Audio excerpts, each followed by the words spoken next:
Salut les conseillers influents, j'espère que vous allez bien. Aujourd'hui on se retrouve dans une nouvelle vidéo dans laquelle je vais vous présenter 4 outils indispensables pour votre stratégie digitale en tant que conseiller immobilier. Le but de ces outils, ça va être de vous faire gagner du temps dans tout ce que vous avez à faire sur le digital. Le but du digital, c'est que ça vous prenne le moins de temps possible pour le maximum de résultats possibles. Attention, je dis pas que ça prend pas beaucoup de temps, je dis que là, le but de cette vidéo, avec les outils que je vais vous présenter, c'est de vous prendre encore moins de temps que ce que ça vous prend déjà dans votre quotidien. De toute façon, le but des outils, c'est ça, vous faire gagner du temps. Tous les outils que je vais citer dans cette vidéo sont des outils que moi, j'utilise depuis le début chez Conseiller Influent pratiquement, à part un seul, qui, vous allez voir, est un peu la pépite de la vidéo. Mais tous les autres outils, sinon, c'est des outils que moi j'utilise depuis 2 ans, 3 ans au quotidien, dont je me sers au quotidien et qui sont un gain de temps énorme pour moi. En tant que directrice communication, moi je dirige toute la partie réseaux sociaux de Conseiller Influent. Donc vraiment tout ce qui est communication, ça me connaît un petit peu. Et avec ces 2 années, presque 3 d'expérience avec ces outils, je peux vous dire qu'ils vont vraiment vous être utiles. C'est d'ailleurs pour ça que je fais cette vidéo seulement maintenant. C'est que j'avais considéré avant que je les avais pas assez testés. Ou plutôt, je n'ai pas eu l'idée avant, si on est honnête. Voilà. Idée numéro 1. Canva. Est-ce que vous connaissez Canva? Canva, ça a révolutionné la communication de conseillers influents. Canva, c'est un outil de création visuel. Le principe, c'est qu'ils vont vous proposer des modèles préfaits et vous n'avez plus qu'à rajouter vos photos, vos éléments graphiques, à modifier les couleurs pour mettre en fait les visuels déjà préfaits à ce que vous aimez et ce que vous représentez en tant que conseiller immobilier.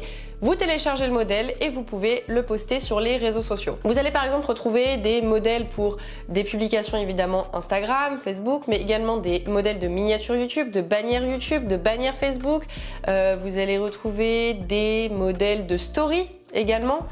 Qu'est-ce qu'on va retrouver également? Plein de trucs, hein. Il y a tellement de choses, j'arrive même pas à m'en souvenir. La force de Canva, c'est que même avec la version gratuite, vous avez tout de même accès à beaucoup de modèles gratuits. Dans la vidéo, je vous parlais des modèles préfaits, donc je vais vous montrer rapidement quand vous cliquez sur créer un design et que par exemple on choisit publication Instagram, vous avez en fait sur le côté gauche des centaines de milliers de modèles préfaits. Donc moi, si je cherche immobilier à titre d'exemple, pour que ce soit vraiment concret, si je clique par exemple sur celui-ci qui m'intéresse, nouvelle annonce, en fait c'est ce que je vous disais, vous avez juste à mettre vos propres photos, votre propre texte à télécharger et le tour est joué, et c'est là où la puissance de Canva est vraiment excellente. En revanche, même si la version gratuite est déjà bien complète, si vous pouvez vous le permettre, je vous conseille vraiment la version pro, puisque là vous aurez accès à beaucoup plus de modèles préfaits et surtout des fonctionnalités absolument incroyables, notamment une qui était possible uniquement je crois avec Photoshop ou alors des logiciels vraiment poussés comme ça où ça prenait des heures, enlever l'arrière-plan d'une photo.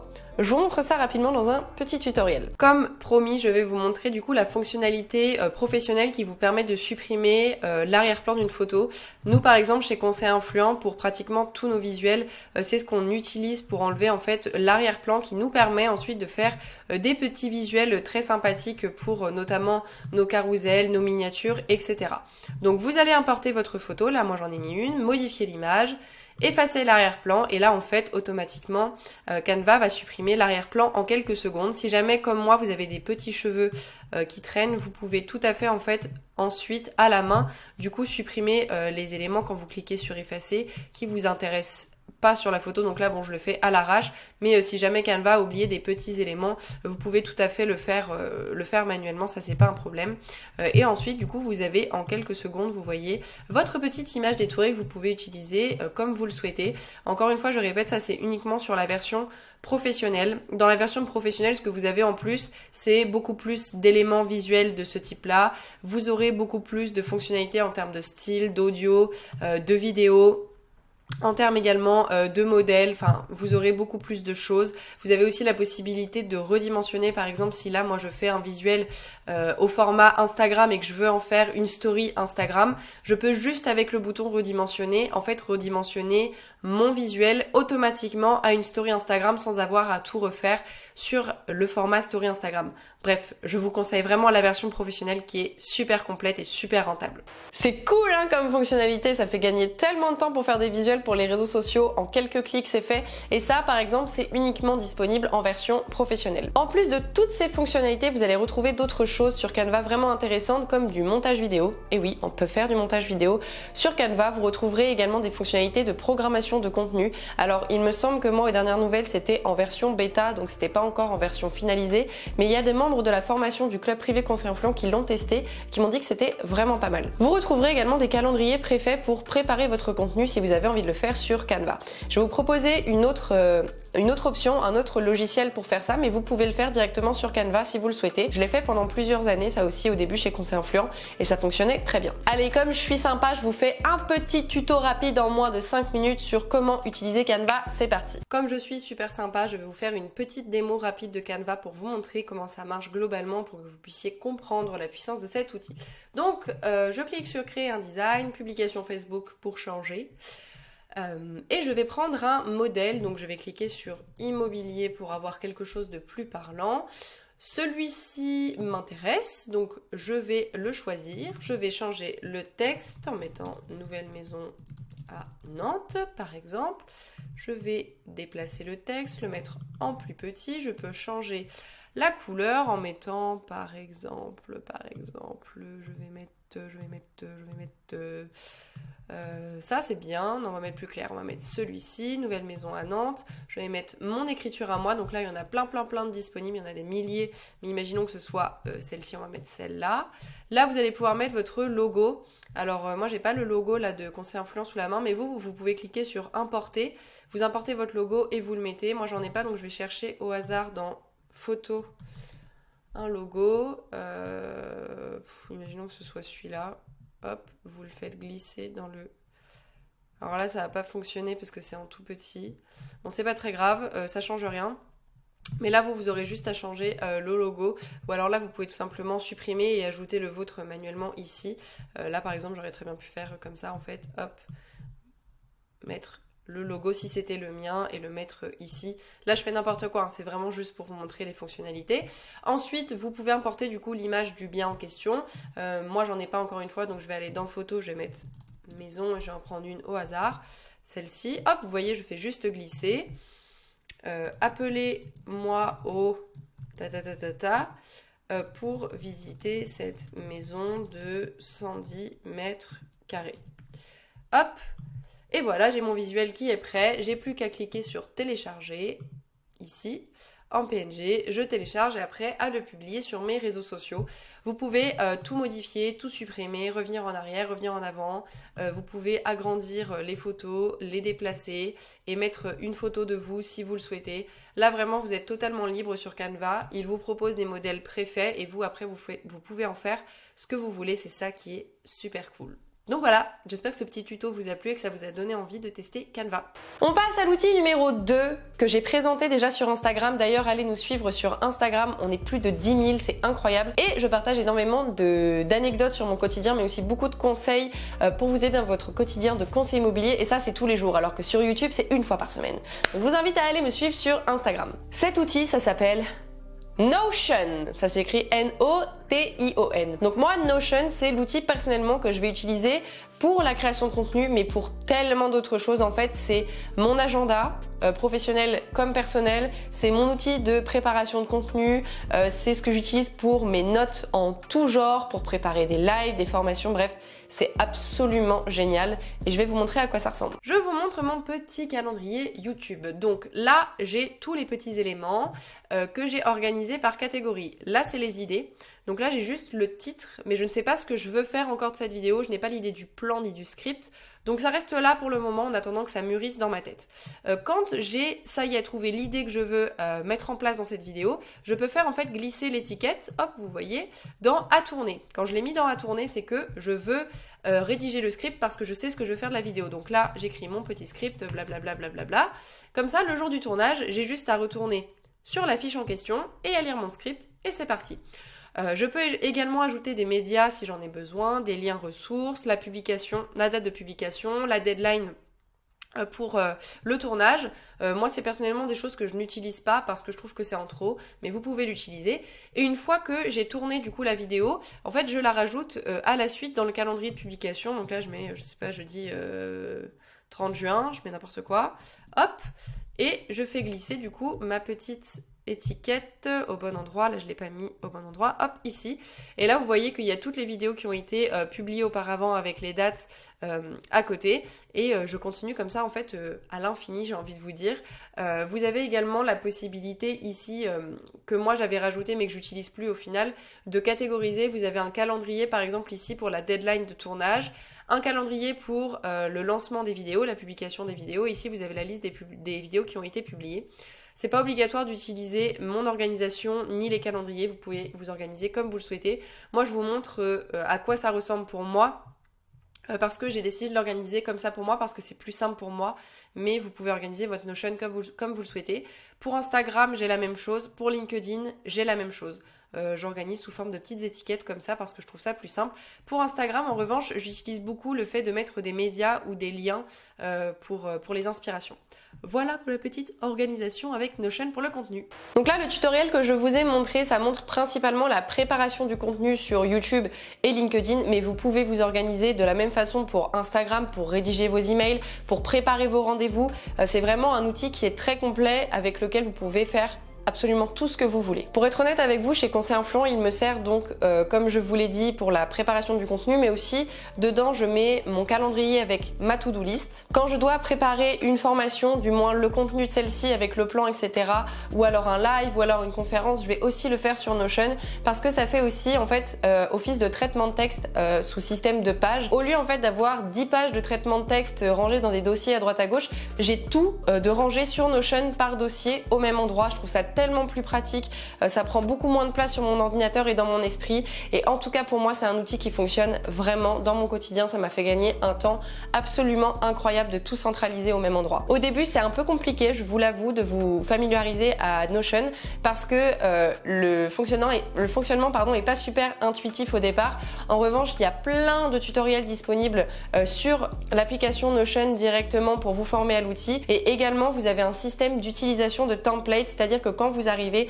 sur Notion, l'application vous propose des templates préfaits pour la création de contenu, pour votre calendrier, pour plein de choses, et vous en fait, vous pouvez utiliser déjà ces templates de base et juste remplacer les informations en attendant de vous familiariser avec l'outil au point de pouvoir le faire sur mesure rien que pour vous. Parce que c'est ça qui est merveilleux avec cet outil, et c'est pour ça qu'il a été créé en fait, et qu'il y a autant de fonctionnalités qui peuvent parfois nous faire un peu peur et faire qu'on est perdu. En fait, le but de Notion, c'est de pouvoir permettre à chacun de créer son Notion, c'est-à-dire que mon Notion ne ressemblera à aucun autre, il est vraiment unique au monde parce que chez Notion, ils partent du principe que le cerveau de chacun est fait différemment, l'organisation de chacun est différente, la façon de s'organiser, la façon de travailler de chacun est différente, et donc il faut un outil suffisamment malléable pour que chacun puisse le faire à son image, à sa personnalité, à sa façon de travailler. Également, ce qui est cool avec Notion, si vous êtes en équipe, c'est qu'on peut se partager des documents. Moi par exemple, quand je crée une formation, je partage souvent le document à d'autres membres de l'équipe Conseil Influent pour qu'ils puissent mettre des notes, modifier des choses, etc.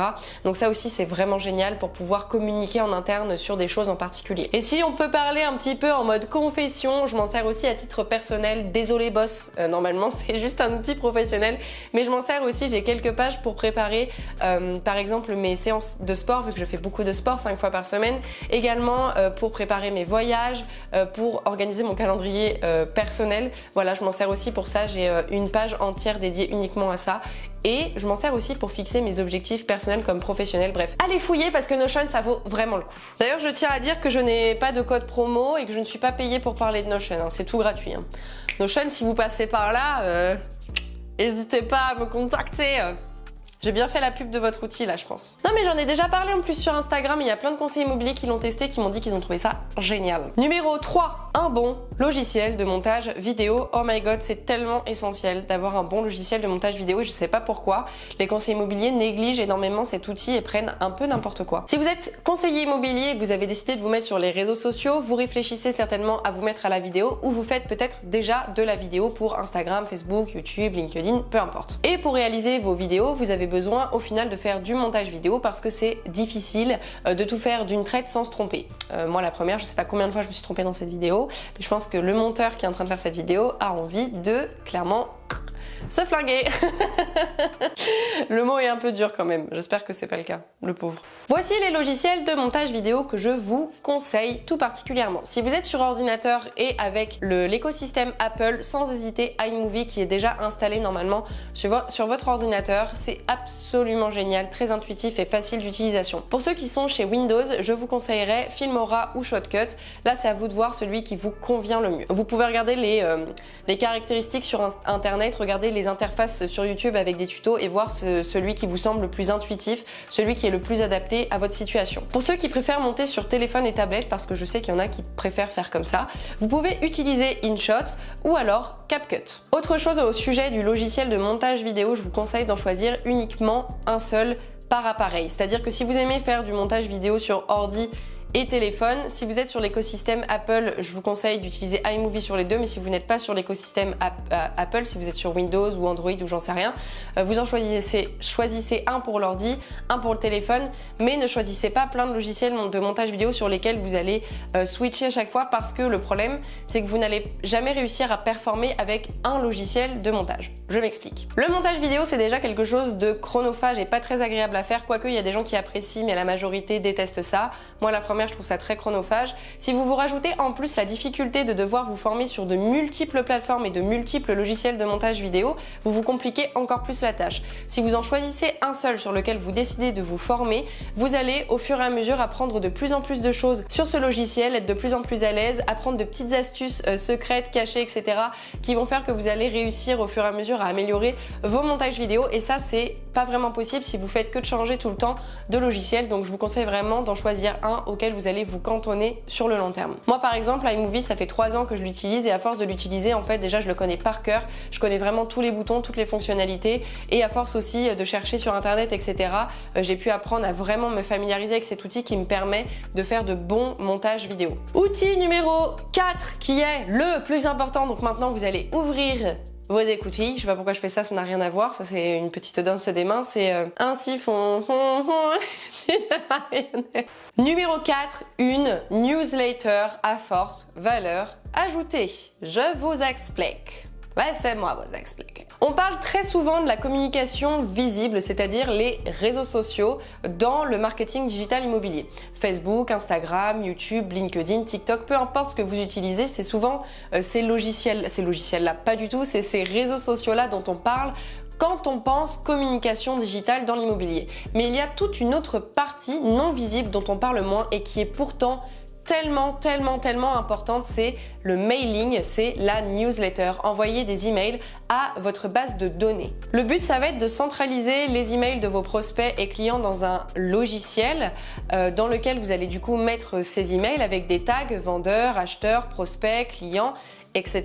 et de leur envoyer un email une fois par semaine, une fois toutes les 2 semaines en fonction de vos disponibilités, à forte valeur ajoutée, au même titre que vous allez faire des contenus vidéo ou des contenus photos sur les réseaux sociaux. Pour récupérer les données, pour récupérer l'email de vos prospects et tout centraliser dans un logiciel, il va falloir mettre en place un tunnel de vente qui va se composer d'une page de capture sur laquelle vous allez demander l'email, les coordonnées de vos prospects, de votre audience, en échange d'un cadeau. C'est ce qu'on appelle un tunnel de vente, c'est utilisé dans le marketing dans tous les domaines, et nous on l'utilise avec nos membres de la formation dans l'immobilier pour réussir à faire ce processus, pour ensuite les convertir en clients grâce aux emails qu'on envoie. Si vous souhaitez vous former sur le tunnel de vente, qui est une partie très importante de la stratégie digitale à mettre en place en tant que conseiller immobilier, je vous invite à réserver un appel avec le lien qui est juste en dessous dans la description. C'est un appel totalement gratuit durant lequel on vous présente comment on forme les élèves de notre formation, le club privé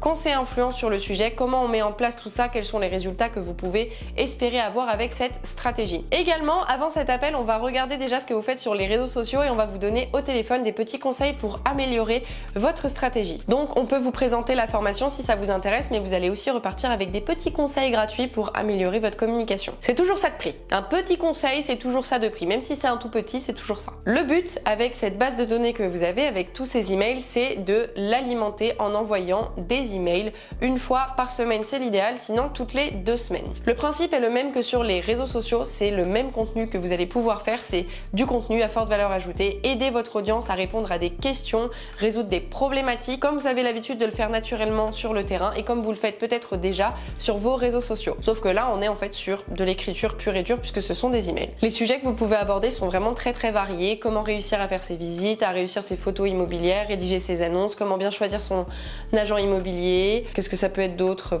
Ça peut être aussi, vous pouvez parler de votre quotidien, de comment vous travaillez, les avis clients que vous avez reçus récemment. Bref, par email, vous pouvez parler de tellement de choses comme sur les réseaux sociaux. À la fin des emails, vous allez mettre un appel à l'action qui va rediriger vers une action qui va vous permettre de convertir ces prospects en clients. Vous allez pouvoir par exemple rediriger vers un appel avec vous ou alors avec, je sais pas moi, une réservation d'estimation. Je vous donne un exemple avec Cédric Laporte, le cofondateur de Conseil Influent qui est aussi conseiller immobilier et gérant de l'agence de Villepreux dans laquelle il met en place cette stratégie de newsletter massivement. Il a un email au début de sa séquence mail qu'il envoie automatiquement aux nouveaux inscrits à sa newsletter, qui parle des avis clients. Et donc dans cet email, il parle du fait qu'il y a des conseillers immobiliers qui utilisent de faux avis pour être bien référencés sur Google, etc., etc.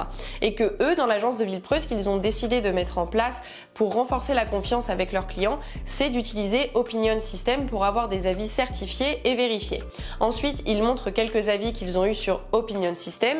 Et enfin, à la fin de l'email, en fait, une fois qu'ils ont créé la confiance avec le prospect grâce aux avis clients qu'ils ont montrés précédemment, ils proposent de réserver une estimation avec un membre de l'agence de Villepreux pour estimer gratuitement le bien. Et donc, Cédric envoie très régulièrement comme ça des emails à son audience de l'agence de Villepreux, aux prospects, acheteurs, vendeurs, aux clients, des conseils par email comme ça. Et voici le genre de retour qu'il arrive à obtenir. Donc là, on peut clairement voir sur cet email qu'on est sur une future cliente grâce aux emails qui ont été envoyés par l'équipe de Cédric dans l'agence de Villepreux. Les emails ont permis de créer la confiance au même titre que le contenu sur les réseaux sociaux. L'approche client a vraiment été appréciée par cette personne et elle a décidé de retenir l'agence de Cédric pour ses futurs projets. Ce qui est du coup bien la démonstration que les emails, c'est aussi une très bonne stratégie pour réussir à convertir l'audience en clientèle dans l'immobilier. Il faut savoir qu'il y a tellement peu de conseillers immobiliers qui utilisent la stratégie des emails que si vous le faites bien avec régularité, consistance et en proposant du contenu intéressant, vous aurez les mêmes résultats que Cédric. Il n'y a pas de secret. À partir du moment où vous investissez dans quelque chose que vous le faites bien et avec régularité, ça fonctionne forcément à un moment donné. Quels sont les points forts de l'email? Parce que je veux vraiment vous convaincre de faire de l'emailing parce que c'est sous-exploité dans l'immobilier, je ne sais pas pour quelle raison. Premier point fort, la personnalisation du message. Vous avez donc votre logiciel sur lequel vous avez tous les emails et vous pouvez, lorsque vous écrivez un email, personnaliser l'email. Vous pouvez demander au logiciel de mettre le prénom de la personne. Donc au lieu que ce soit bonjour, je me présente, je suis tatata, ça va être bonjour et le prénom du client et la suite de l'email. Donc vous pouvez personnaliser le message, ce qui renforce le fait que, je sais plus ce que je veux dire. Ce qui renforce, oui, le lien de confiance, c'est ça que je voulais dire, avec votre audience qui se sent vraiment directement concernée par le message que vous envoyez. Là où sur les réseaux sociaux, quand vous faites un post, vous ne pouvez pas mettre le prénom de tout le monde. Deuxième point fort, c'est la possibilité de tout automatiser.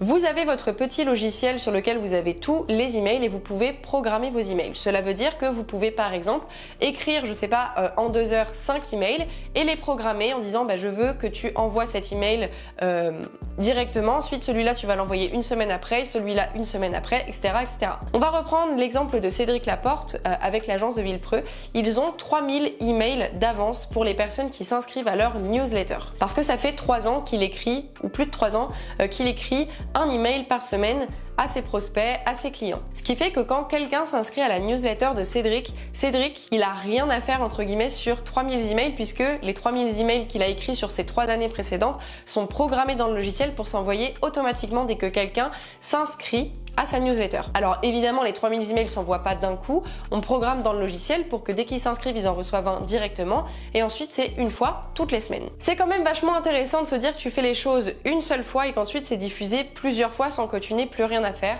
Là, Cédric, je crois qu'il a plus de 2000 personnes dans la base de données d'Agence de Villepreux active qui vraiment regardent ses emails. Ça veut dire qu'il a écrit une seule fois l'email et qu'il est diffusé 2000 fois. Donc c'est quand même intéressant au niveau de la rentabilité de votre temps. Le point fort numéro 3, c'est que c'est rapide à faire. Et oui, écrire un email, c'est rapide à faire dans le sens où si vous créez déjà du contenu sur les réseaux sociaux, que ce soit sur YouTube, Instagram, Facebook, LinkedIn, vous avez juste à reprendre les thématiques que vous avez déjà traitées et à les réécrire. Par exemple, si c'est une vidéo, vous reprenez le script de la vidéo et vous le transformez en email. Si c'est un post carousel sur Instagram, vous reprenez le contenu de la description ou du carousel et vous en faites un email.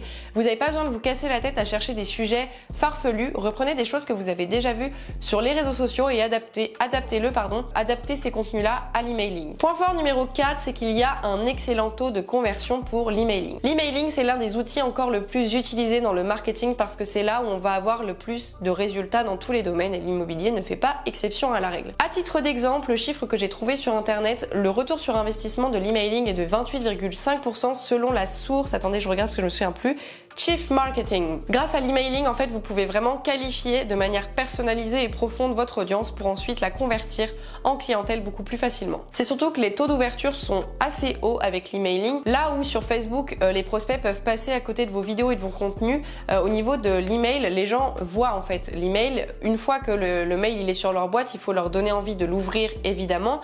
Mais par rapport aux réseaux sociaux, les gens en fait voient le fait que vous envoyez des emails. Alors que quand vous faites une vidéo sur Facebook, les gens reçoivent pas de notification du genre ce conseiller immobilier a posté une vidéo.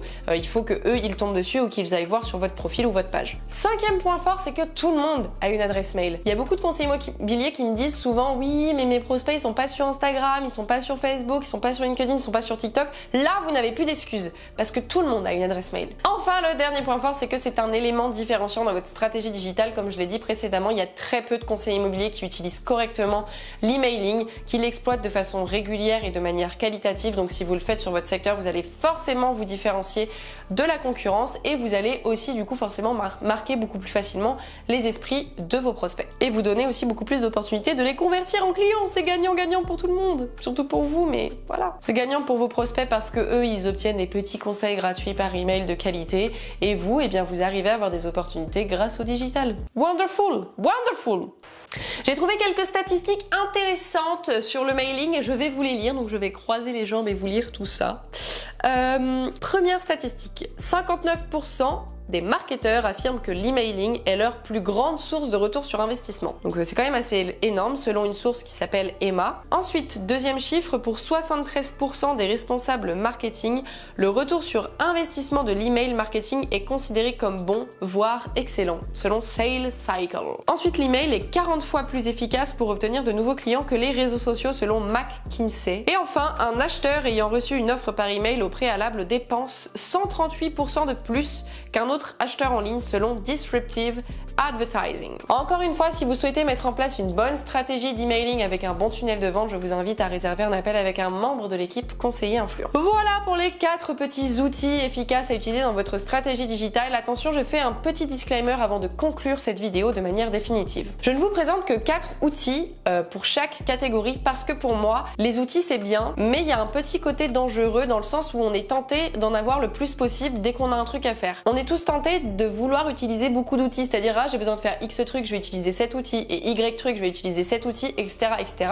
Ce qui fait qu'on se retrouve avec 50 abonnements à payer et ça fait cher à la fin du mois. Et c'est surtout qu'on n'utilise pas la moitié parce qu'il y en a trop, ça prend trop de temps de se former dessus et on n'arrive pas à tous les optimiser et les utiliser à bon escient. Le but des outils au départ, c'est de vous faire gagner du temps et aussi du coup de l'argent dans votre business. Pour moi, le fait d'utiliser beaucoup d'outils, c'est complètement contre-productif parce que le but de l'outil c'est de vous aider, mais quand vous en avez beaucoup, vous êtes submergé et au final ça fait tout le contraire, ça vous fait perdre du temps. Pour moi, le mieux c'est d'avoir des outils certes qui vont nous permettre de soulager notre quotidien pour faire X ou Y tâches, mais de les sélectionner consciencieusement et de faire attention à ne pas trop les multiplier pour ne pas se surcharger d'outils qui feraient que du coup on ne les utilise pas, on perd de l'argent et on perd du temps. Moi personnellement, j'ai très peu d'outils que j'utilise au quotidien et c'est largement suffisant pour tout ce que j'ai à faire. Je préfère centraliser que multiplier, sinon ça fait des nœuds dans mon cerveau. J'espère que cette vidéo vous a plu, c'est un peu différent de ce qu'on a l'habitude de faire aujourd'hui. J'ai beaucoup bafouillé aujourd'hui, j'ai eu du mal à parler, c'était complicado, c'était compliqué. Mais on a réussi! Regardez, nous sommes tous vivants. Je suis vivante, tout va bien. Pensez à vous abonner à cette chaîne YouTube, c'est le meilleur moyen de montrer votre soutien à mon travail.